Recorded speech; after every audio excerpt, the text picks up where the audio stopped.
Bonjour. Donc dans cette vidéo, je vais vous présenter enfin le process qui permet donc de charger au démarrage en fait un fichier FBX. Du coup, je profite de l'occasion où je suis en train de refaire ma base pour vous montrer le process. Donc du coup, je viens de finir un élément que je veux tester en fait dans mon environnement applicatif. Je vais l'exporter donc. Alors oui, je suis sur SketchUp. En fait, je travaille pas mal avec SketchUp qui permet effectivement de faire, on va dire, de l'architecture au sens plutôt amateur, mais que je connais très très très bien et qui est suffisant en fait pour pouvoir réaliser des maquettes afin de travailler sur on va dire l'intégration de modèles 3D donc dans un environnement immersif PC ou réalité virtuelle. Donc dans la version que j'ai, qui est une version déjà ancienne, on a encore la possibilité d'exporter en FBX. Donc voilà, donc là je vais l'exporter. Je l'exporte effectivement à l'endroit connu par le moteur. Je vais aller modifier donc maintenant mon fichier de configuration pour que le moteur puisse savoir lequel des fichiers FBX il doit charger. Donc là on va l'ouvrir avec, on va modifier, on va ici donc j'ai un default FBX que je vais remplacer par VR base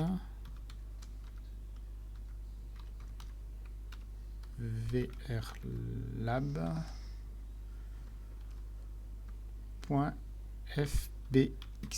Voilà.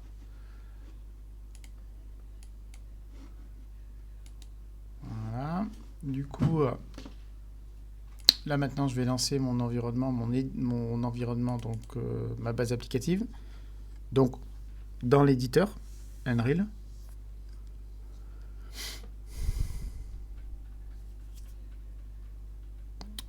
C'est assez rapide pour l'instant. La base applicative ne pèse pas énormément. Donc là, je suis. Voilà. Donc là, on va repasser ici. Je vais le lancer. Voilà. Donc on est dans un processus. Voilà. Alors, mon modèle est configuré pour gérer la collision. Donc, du coup, je crois que tout le modèle est en mode collision. Voilà. Donc par contre, on peut voler, puisque je suis dans le mode voler. Je peux marcher aussi, parce que là, j'ai mis en œuvre donc, la configuration du fichier FBX pour pouvoir marcher. Donc, le sol gère la collision. Donc, on va se mettre en mode user. Et on va se mettre en mode marcher. Voilà. Du coup, là, je marche. J'ai mon mannequin.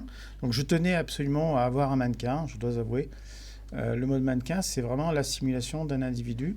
Donc, en matière de simulation architecturale, le mannequin gère déjà certaines capacités, en fait, de monter des escaliers et gère à peu près correctement donc, le modèle collision, notamment avec les passages des portes. Donc là, je vais vous montrer, il y a un trou. Hop, je tombe. Ah, j'ai été récupéré. Alors là, il faudra que je regarde, mais non, ouais, voilà. Donc là, je suis tombé. Donc je reviens en mode marché. Voilà.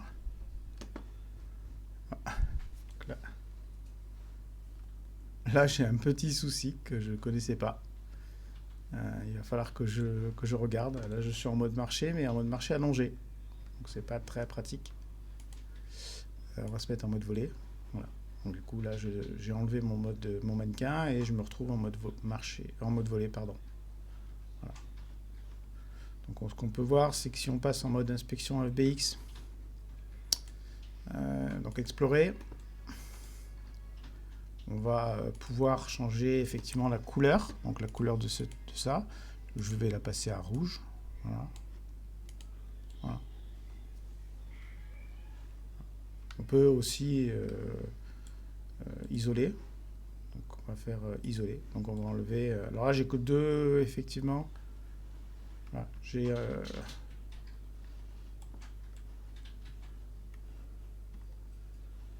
Voilà. And hide.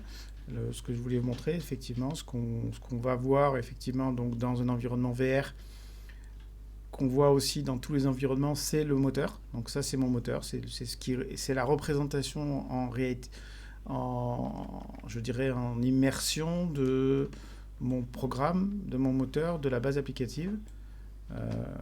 Parce qu'effectivement, quand on fait du développement en réalité virtuelle, on a besoin d'avoir un peu plus d'outils en fait, de débugage et de visualisation des programmes qui sont en cours d'utilisation que lorsqu'on développe des applications PC, puisque là, en réalité virtuelle, on ne va pas avoir de menu, donc on va devoir dépendre finalement d'autres éléments. Donc du coup, j'ai rajouté mon moteur, qui est un cube, hein, avec le profil sur lequel je suis. Là, j'ai tous les menus, et je suis en mode administrateur.